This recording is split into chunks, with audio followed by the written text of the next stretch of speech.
대부분이 여기 계신 분들은 오늘 아침 식사를 하셨겠습니다. 식사하실 때 어디에서 식사하셨나요? 대부분의 사람들은 식탁에서 식사를 하신 게 맞습니다. 아직까지 밥상에서 식사하신 분 계십니까? 한국에 있는 그런 밥상을 여기까지 갖고 와서 거기서 식사하신 분 계신가요? 아마 그런 일은 없을 거예요. 제가 한국에 있을 때 이제 처가댁을 가게 됐습니다. 그래서 음식을 잘 하시는 저희 장모님께서 음식을 차려주셨고 밥상에 이렇게 다 얹어주셨어요. 여러 가지 음식이 있고 반찬이 있습니다. 그 따뜻하고 맛난 것을 먹으면 되는데 문제가 생겼습니다. 제가 그 밥상을 들고 가다가 엎지른 거예요. 이런 안타까운 일이. 정성껏 준비한 그것이 다 쏟아진 거예요. 어떻게? 그 장모님의 안타까움, 또 저의 그 섭섭함, 참 쏟고 나니까요. 우리 하나님께서 우리에게 은혜를 부어주세요. 그거 쏟는 자 없습니까? 그거 떨어뜨린 자 없습니까? 우리 주님께서 지난 순회 때도 은혜를 부어주셨고, 또 지난 엿새 동안도 말할 수 없는 때마다 일마다의 은혜를 부어주셨는데 은혜를 다 쏟는 자 없냐고요. 은혜, 그 은혜가 헛되지 않아야 될 텐데 이런 말씀이 오늘 있지 않습니까? 본문 1절 2절, 우리가 하나님과 함께 일하는 자로서 너희를 권하노니 하나님의 은혜를 헛되이 받지 말라.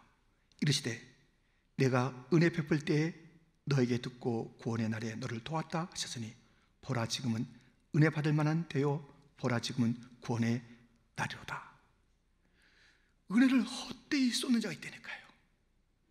잔뜩 은혜를 받아놓고 하나님께서 온갖 정성을 다해서 부어주신 그 은혜를 받아놓고 쏟아내는 자가 있는 것이에요. 지금 받은 그 뜨끈뜨끈한 은혜를 지금 잘 관리하지 않으면 잃어버려요. 쏟아버려요. 그 은혜가 헛되지는 것이에요. 나중에 은혜 받았는데 하면서 나중으로 그 은혜를 갖다가 그렇게 더 풍성하게 만들어가는 그런 은혜로운 삶을 사는 것을 더디더디 한다면 안 된다니까요. 엘리야 찬양 오늘 부렸습니다. 엘리야가 불로 응답 갈멜에서 받았습니다. 하늘이 닫혔는데 하늘에서 비가 쏟아지는 그런 놀라운 은혜를 체험했습니다. 그러다가 금방 그가 은혜를 저버리고 은혜를 잃어버리고 쫓기고 숨고 루뎀 나무 아래 가서 죽겠나이다 죽여주옵소서 하는 그런 초라한 모습, 그 은혜 능력의 사람이 그렇게 된다니까요. 은혜를 지금 오늘 충만하게 풍성하게 꼽히지 않으면 가만히 있으면 은혜 금방 사라지고 아주 이상한 사람이 됩니다.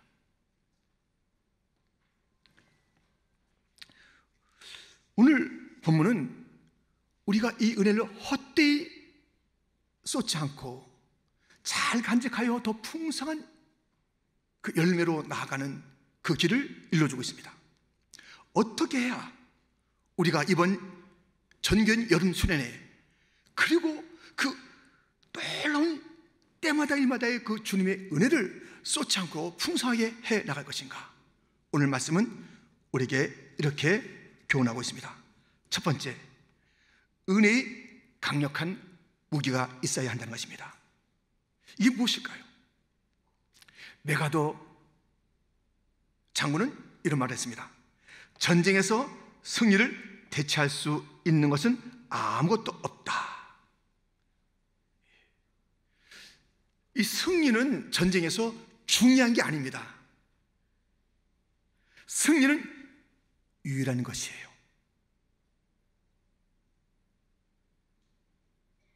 지는 자는 이기는 자의 종이 되는 것입니다. 중간 지점이 없어요. 휴전, 우리 휴전했잖아요. 6.25 그 동란 때 휴전했잖아요. 지금까지 보세요. 지금까지 확실하게 이겼어야 되는데 어중간한 전쟁에서는 그게 없습니다. 문제는 뭐냐면 은혜 받은 자에게 전쟁이, 수많은 유혹이, 온갖 환란이, 그 뒤에 누가 마귀가 숨어서 너 은혜 받았다고? 어이구 얼마나 받았는지 좀 보자 하면서 그 은혜를 뺏어가려고 싸움을, 유혹을 던지고 또 그렇게 펼친 것입니다. 오늘 본문 3절부터 보면 우리가 이 직분이 비방을 받지 않게 하려고 무엇이든지 아무에게도 꺼리끼지 않게 하고 오직 모든 일에 하나님의 일꾼으로 자천하여 많이 견디는 것과 환난과 궁핍과 고난과 매맞음과 갇힘과 난동과 수고로움과 자지 못함과 먹지 못함 가운데서도 이런 일들이 있어요. 은혜 받은 자에게 비방합니다. 네가 언제부터 그렇게 은혜를 받았다고 그래? 네가 뭐 잘났다고 그래? 여러 가지 환난, 궁핍, 공고, 뭐 유혹, 여러 가지 가지고 싸움을 걸어오는 것입니다. 이 전쟁 일단 벌어지면요 반드시 승리해야 됩니다. 어중간하게 또 이렇게 등을 보이고 이거 없어요. 전쟁은 반드시 승리해야 합니다. 그런데 이 전쟁에 승리하는 길이 있다는 것이, 은혜 받은 자에게 다가온 이 온갖 어려움과 그 환난과 궁핍과 이 매맞음과 수고로움과 여러 가지 일들 가운데 승리하는 길이 있다 말씀하고 있습니다. 그것은 은혜의 무기가 있다는 것입니다. 7절에 의의 무기를 좌우에 가지고 라는 구절이 있습니다. 의의 무기를 좌우에 가지고. 옛날 로마 군인들, 이 당시죠, 2000여 년 전에 이 로마 군인들은 좌우의 무기를 가졌습니다. 그 무기는 하나씩 성격이 달라요. 왼손에는 방어하는 무기인 방패를, 오른손에는 공격하는 무기인 창을 들고 있었습니다. 좌우에 반드시 하나만 있으면 안 돼요.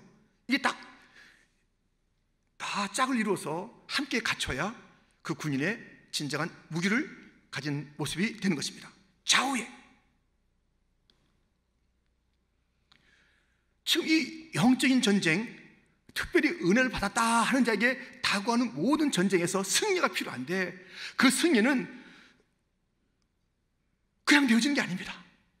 좌우에, 왼손에 오른손에 반드시 은혜의 무기, 의의 무기를 쥐고 있어야 한다는 것입니다.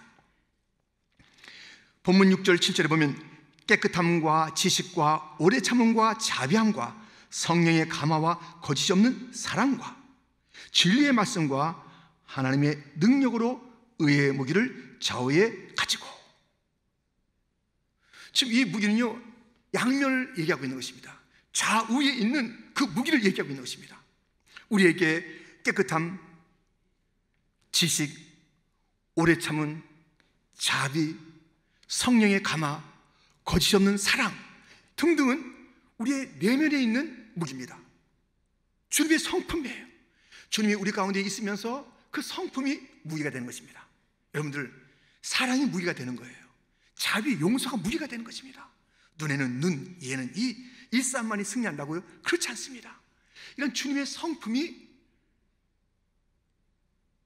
승리를 가져다 줘요.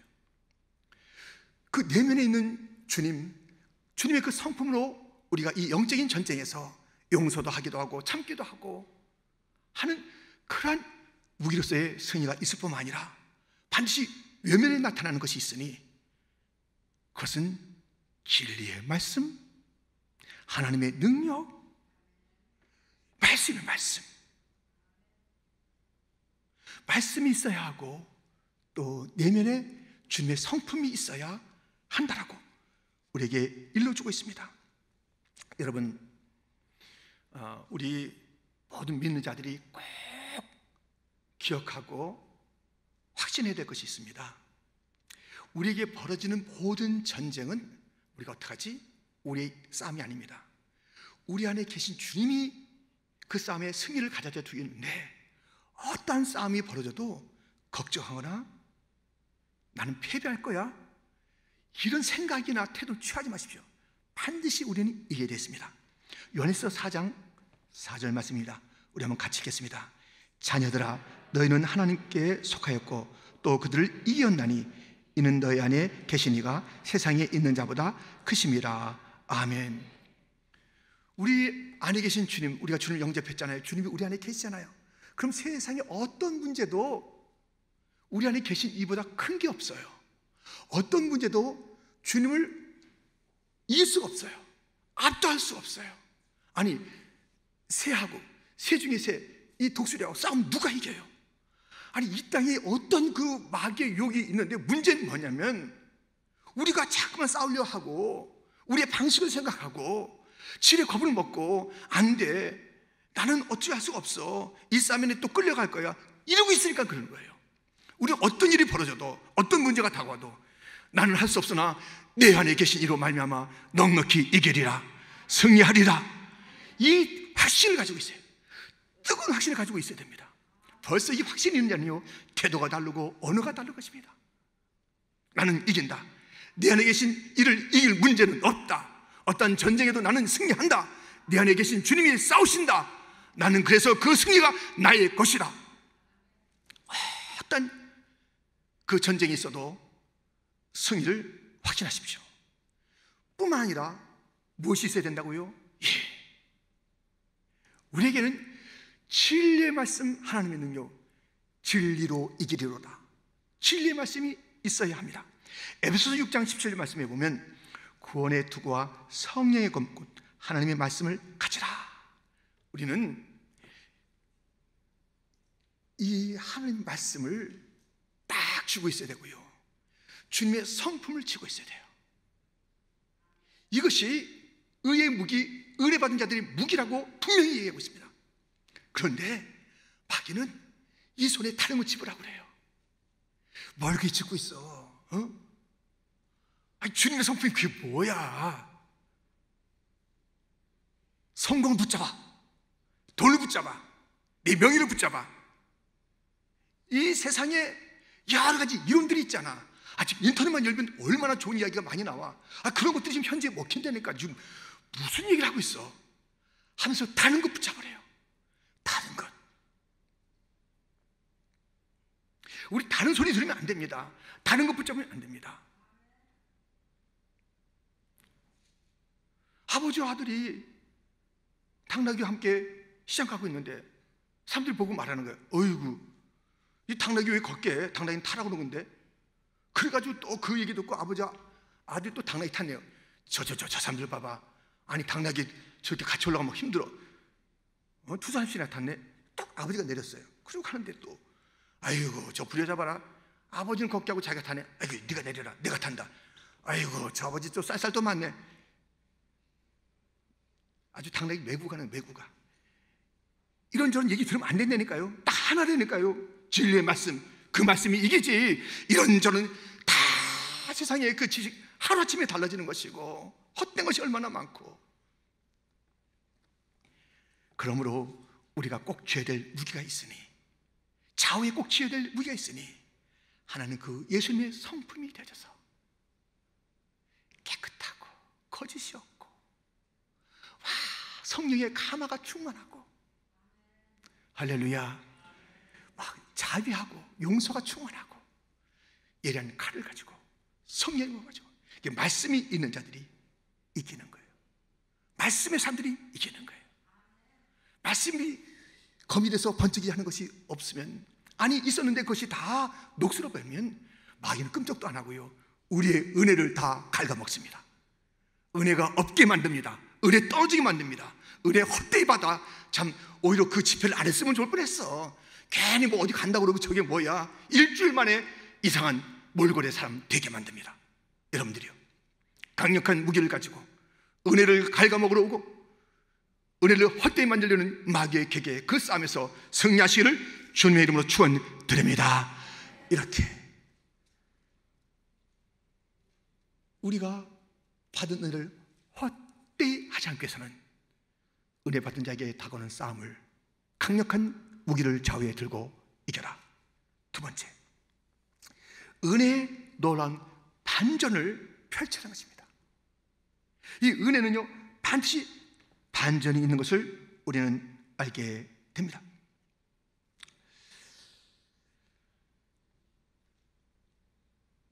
이번에 받은 은혜가 많은데 또 기억나는 말씀이 많잖아요.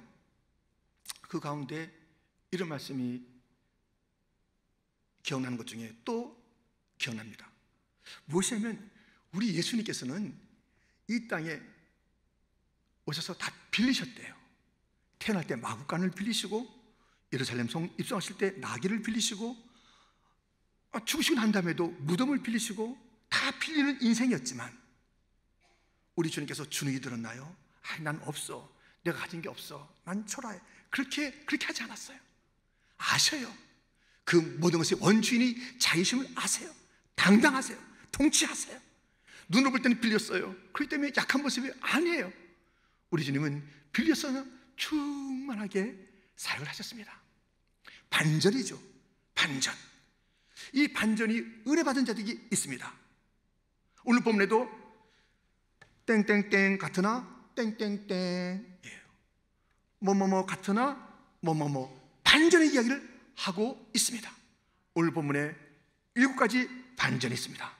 속이는 자 같으나 참되고, 무명한 자 같으나 유명한 자, 죽는 자 같으나 살아있고, 징계를 받는 자 같으나 죽임을 당하지 아니하고, 근심하는 자 같으나 항상 기뻐하고, 가난한 자 같으나 많은 사람을 부유하게 하고, 아무것도 없는 자 같으나 모든 것을 가진 자.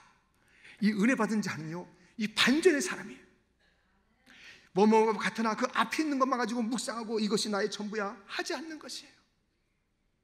우리 예수님께서도 너 거짓말이야, 네가 무슨 하나님의 아들, 네가 어디서 왔다고? 속이는 자 같으나 진리 참된 것이에요. 나사렛 천동네 무명한 자 같으나 유명한 자예요. 죽은 자 같으나 살아났습니다. 징계 같으나 그 징계가 아니에요. 죽임을 당하는 것 같으나 그는 사랑의 공의의 십자가를 지신 것입니다. 근심하는 자 같습니까? 그는 항상 기뻐했습니다. 가난한 자 같으나 만전을 부욕케 하신 우리 예수님이, 예수님만 만나면 다 부유해져. 예수님만 만나면 다 잘 돼요. 예수님만 만나면 형통해지는 거예요. 아무 것을 없는 자 같으나 모든 것을 가진 자로다. 이 반전의 예수님, 은혜 받은 자는 이 예수님처럼 반전의 역사를 써갑니다. 피곤해요. 무능해요. 그런데 그 피곤함이, 그 무능함이 새 힘을 얻어서 독수리에 날개치며 올라간 같은 것이다. 반전의 역사. 여러분들 지금 힘들고 어려워도 이 은혜는 반전을 일으키니, 주여 피곤한 자로 왔습니다. 무능한 자로 왔습니다. 여를 악마한 자에게 새 힘을 주셔서 피곤이 물러가게 하여 줍시고, 무능이 해결되게 하여 줍시고, 새 힘 얻어서 승리하게 하여 주시옵소서. 그 놀란 반전. 요셉은 그의 그 현실이 어려웠습니다. 형들에게 미움받았습니다. 보디발의 집에 노예가 됐습니다. 모함을 받아 감옥에 갔습니다. 자기가 무엇인가 일러주고 은혜를 베푼 자가 자기의 그 은혜를 다 잊어버리고 잊혀진 존재가 되었습니다. 현실은 다 우울한데 그에게 변치 않는 정체성이 있었어요. 나는 은혜를 받은 자다. 현실 이꼬로 요셉이라고 생각하지 않았어요. 하나님의 약속 이꼬로 요셉으로 생각했어요. 하나님의 약속은 내게 은혜를 베푸신다. 나에게 함께 하신다고 그랬다. 그 꿈을 이루어주신다고 하셨다. 하나님의 약속이 나예요. 내게 하신 하나님의 약속, 내가 너를 떠나지 아니하리라, 내가 너를 지켜주리라, 내가 너를 도와주리라. 그 약속함이 바로 납니다. 그 정체성을, 약속의 정체성을 가지고 살았던 이 요셉은요, 그가 만나는 자마다 잘 됐어요. 다 잘 되는 거예요.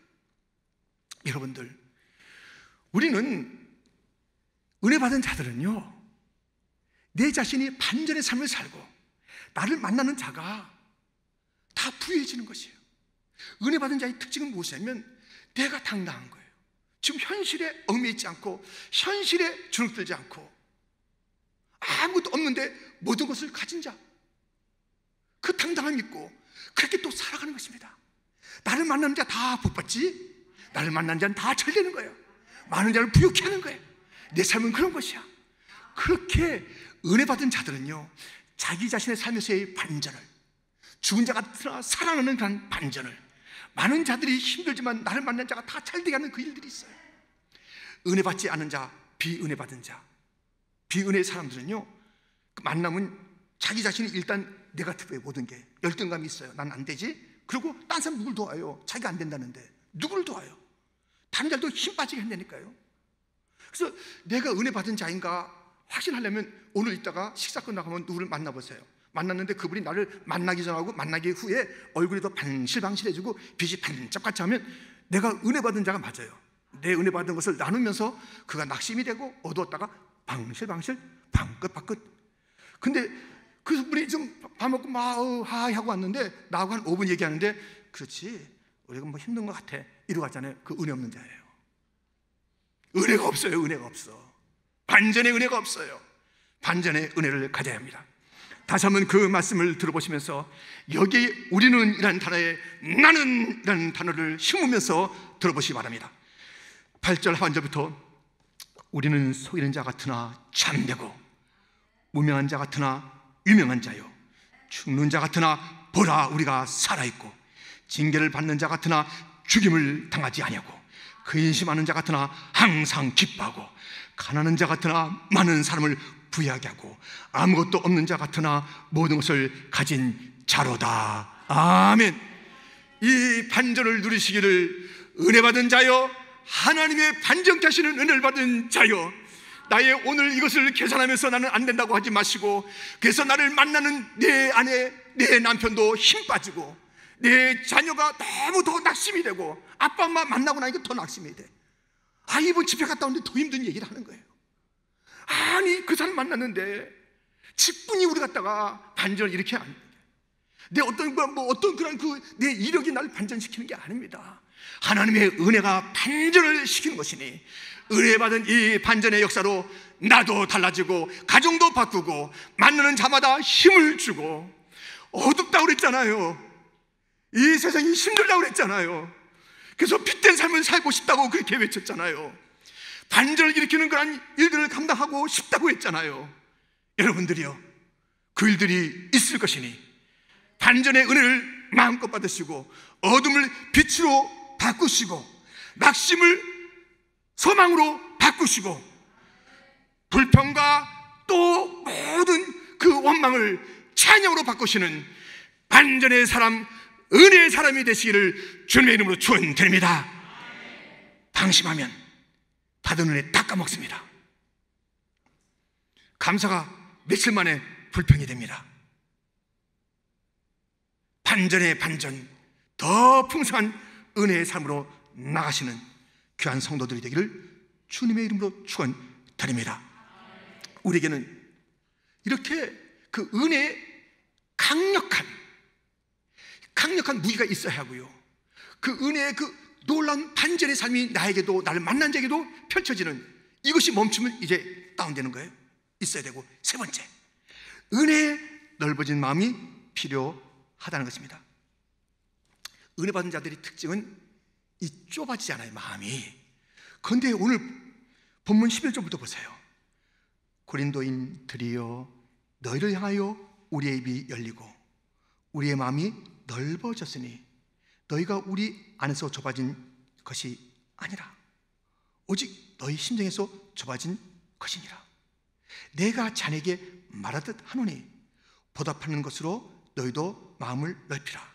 지금 이 무슨 말씀입니까? 이제 고린도 교회가 은혜를 받았는데 어찌된 심사인지 자꾸 마음이 좁아진 거예요. 특별히 이 바울에 대해서 좁게 생각하는 거예요. 자기의 편견, 여태까지의 자기들이 그 관점들 이런 것들을 가지고 저거 한 번 못된 저 사울이라는 청년이 뭐가 더 잘 되겠어? 지가 언제부터 사도라고 저렇게 하면서요 그렇게 냉대하는 거예요. 좁아진 거예요. 자기들이 좁아지니까는 자기들이 좁으니까 다 좁게 보이는 거예요. 바울도 삐딱하게 보고 그의 모든 사이도 삐딱하게 보고 좀 그러지 마라. 이 은혜 받은 자들에게 마음을 좁게 하지 말아라. 너희들이 마음이 좁아진 거지 내가 너희를 좁게 생각하는 게 아니야. 내가 너희를 자녀되었듯 아비의 심정을 가지고 하나님 아버지의 심정을 가지고 너에게 말하는데 정말 이 얘기를 듣는다면 그 보답으로 좀 마음을 넓혀야지. 마음을 넓혀라. 은혜 받은 자여 마음을 넓혀라라고 이렇게 그렇게 명령하고 또 그렇게 가르치고 또 자기의 그 실상을 이야기해 주고 있습니다. 여러분들, 은혜 받은 자는요 마음이 넓어져요. 하나님 아버지가 은혜롭고 은혜로운 말씀만 하시기 때문에 그 말하는 것이 넉넉합니다. 하나님 아버지가 하시는 말씀 들어보시겠습니까? 하나님 아버지가 어떻게 그 아버지께서 은혜로운 말씀 하시는지 들어보시겠습니까? 얼마나 넓으신 마음으로 말씀하시는지 들어보시고, 우리가 그의 자녀라면 쫓겨 살면 안 되지요. 째째하게 살면 안 되지요. 그 말씀이 수없이 있지만 한번 잠시 정리한 말씀을 들어보세요. 나의 자녀들아, 넌 나의 형상대로 만들어졌단다. 이 세상의 창조를 계획할 때부터 너를 선택했단다. 너는 어쩌다가 태어난 게 아니야. 내가 태어난 날을 내가 결정했으며 어디서 살아갈지도 내가 정했단다. 너는 위대하고 놀랍게 만들어졌단다. 내가 받은 모든 좋은 것은 다 나에게서 나갔단다. 내가 필요로 하는 모든 것을 내가 만족하게 채운단다. 너에 대한 나의 계획은 언제나 희망으로 가득 차 있지. 나는 변함없는 사랑으로 너를 사랑한다. 나의 온 마음과 정성을 다하여 너를 이 땅에 세울 것이며 내게 크고 놀라운 일을 나타낼 것이다. 목자가 양을 지키든 지켜줄 것이다. 내가 보낸 예수는 너를 위한 미랄이요 내가 붙어있을 포도나무이란다. 예수의 십자가 죽음은 너를 향한 나의 사랑의 최고의 표현이란다. 아버지의 집으로 돌아오렴. 천국에서 가장 큰 잔치를 준비해 놓았단다. 나는 지금까지 너의 아버지였고 앞으로도 항상 그럴 것이다. 나를 향한 아버지의 그 마음과 아버지의 그 계획과 아버지의 그 행하심과 아버지의 그 마음을 좀 우리가 들어보세요. 나를 향해서 주님은 영원전부터 계획을, 그리고 더 우리의 그 삶이 마칠 그때까지도 그렇게 은혜를, 자비를, 인도하심을, 함께하심을, 나를 위한 그 십자가 예수님을 보내주심을, 더 잘되게 하시는 창대함을, 이게 넓고 넓은 영원하신 하나님, 광대하신 하나님, 그 아버지의 말씀을 들었다면 너가 한번 반응해봐. 내 마음이 어때야 될지. 그럼 마음이 넓어져야 되는 거 아니냐? 이런 광대하신 하나님 아버지가 있는데, 그 아버지의 말씀을 듣는데, 그 아버지의 말씀에 아멘 하는데 요 밖에만 나가면 사람이 좁아져요. 이게 어떻게 되는 겁니까? 여러분, 우리 한 사람 한 사람은요 퀸즈 장로교의 모습을 드러내는 것이고 무엇보다도 아버지의 모습을 드러내요. 오, 퀸즈 교회 장로교에 다니셔? 어휴, 당신을 보니까는 그 목사님이 어떤지 알겠어. 내가 안 만나봐도 당신 교회 목사님 알겠다고. 찌찌하겠네 당신 보니까. 그리고 당신이 믿는 하나님은 그런가 봐. 그 아버지 부르고 있는데 당신이 하는 거 보니까 그렇게 속 좁아. 그렇게 그래.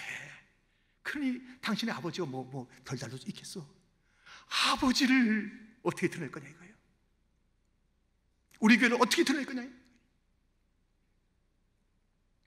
우리는 내 자신만 달린 게 아니에요. 인생이 은혜 받았다는 것은, 하나님의 은혜 받은 자는 내 자신만이 문제가 아니에요. 은혜 주신 하나님이 그 은혜가 어떤지, 광대한 은혜인지 다음이 없는 은혜인지, 그 은혜가 내게 족하네, 그 은혜가 내게 족하네, 이 교는 세상 지날 때 그 은혜가 족한 은혜인지, 답답하기 짝이 없는 그런 은혜인지, 은혜 받았다 하지만은 그 쫄쫄쫄 나오는 그런 은혜 받아서 그냥 그날로 다 쓰고 말았어 하는 그런 은혜인지, 우리 하나님 아버지가 어떤 분인지, 은혜의 아버지라는 그 은혜의 아버지의 모습을 우리가 보인다면 넓게 하세요. 마음을 넓게 하시기를 주님의 이름으로 축원드립니다. 이 좁은 마음을 가지고, 그렇게 답답한 마음을 가지고, 그래서 내 생각이 다 좋아, 내 생각이 다 진리예요, 내 생각이 다 판단이에요. 어디 그런 생각이 있습니까? 성도들이요, 우리의 판단 너무 연약합니다. 주 앞에 맡기세요. 내 편견 너무 좁습니다. 이걸 가지고 인생을 살고 교회 생활하고 밖에 나가서 내가 빛이 돼요? 소금이 돼요? 그런 일은 있을 수가 없습니다. 우리는 다 주님의 은혜의 바다 안에 잠겨서 그 주님의 넓고 넓은 마음을 드러내고 광대하신 은혜를 드러내는, 저 사람이 저렇게 은혜 받았는데 저런 변화가 있고 저렇게 넓은 사람이 되고 저렇게 관점이 다른 사람이 되고 말 한마디가 여유가 있고 하나하나를 바라볼 때마다 저가 믿는 그 하나님, 저희 아버지 하나님, 그분을 나도 아버지라고 부르겠다, 그런 역사가 있어야 되는 건 아니겠습니까? 여러분, 은혜는 지금 관리해야 돼요. 지금 머뭇하면 은혜 다 놓치고요, 이상한 사람 됩니다. 은혜의 모습이 아니라 정말 이상한 사람이 되는 거예요. 지금 받은 은혜를 활짝 꽃필 때가 지금입니다. 아멘. 미루지 마세요. 은혜가 꽃이 피기를, 은혜가 풍성해지를, 은혜 받은 그 은혜의 열매를 다른 자가 누리기를, 은혜 받아서 이제 내 인격이 달라지기를, 은혜 받아서 나의 이 안에 계신 예수님 때문에 승리의 선언과 선포가 당당하기를, 나의 그 반전의 역사를 내가 누리기를, 나 때문에 나를 만난 자, 은혜 받는 나를 만난 자가 그 인생이 달라지기를, 지금 오늘 당장에 이 은혜를 꽃피우는 자가 되시기를. 지난번에 받은 은혜, 나는 1년에 한 번이야. 전교인 연수회 받으면 1년 동안 지내다가 1년 뒤에 또 받으면 돼. 큰일 납니다. 또 주실 주님 앞에 내 입을 열어 받으시고요, 그 은혜가 더 창대한 은혜가 되도록, 나를 통과한 그 은혜가 어떤 은혜인지를 온 땅이 알 수 있도록 그렇게 살아가시기를. 오늘 우리는 무엇이 필요한지를 일러줬습니다. 은혜의 강력한 무기가 필요한 것이죠. 은혜의 놀라운 반전이 꼭 필요합니다. 은혜의 넓어진 마음이 필요합니다. 그렇지 않으면 은혜가 곧 헛되고 말라버리고 쏟아집니다. 잔뜩 차려준 것을 와장창 쏟아버리는 어리석은 자가 이 자리에 없으시기를 축원합니다.